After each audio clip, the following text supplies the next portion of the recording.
Assalomu alaykum. Devlon kanali muxlislari, mana ekskavatorimiz keldi remontga. 340 tali ekskavator remontga kelgan.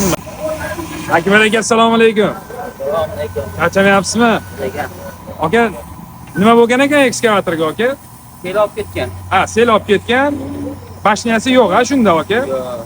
Ya'ni hammasi yangi qo'yib noldan yig'iladi. Noldan yig'iladi hammasini. Bu nima turgan holati? Bu hozir turgan holati.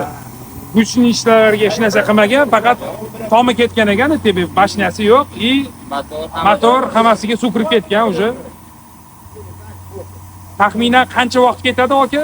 Buni endi noldan o'sha boshidan yig'ib ana qilishiga? 1 oy. 1 oyda, maksimum 1 oy.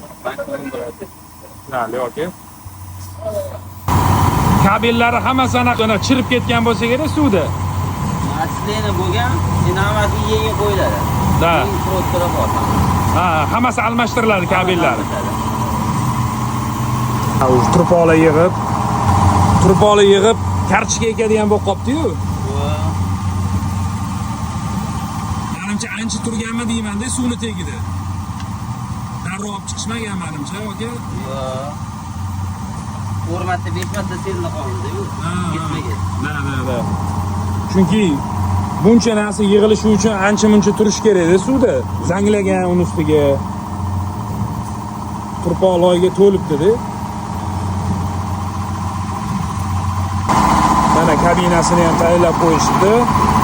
Boshqatdan noldan qo'yiladi endi. Mana noldan kabina qo'yishga to'g'ri keladi. Ekskavatorimizga. O'zi mana kabinalar hammasi tayyor. Va mana strela va rukoyatkasi qurilibdi. Endi boshqatdan yig'ib qilishga to'g'ri keladi. Shunaqa ekan o'rtoqlar, kimga Busan texnikasi bo'yicha servis xizmatlari kerak bo'lsa, bemalol murojaat qilishingiz mumkin.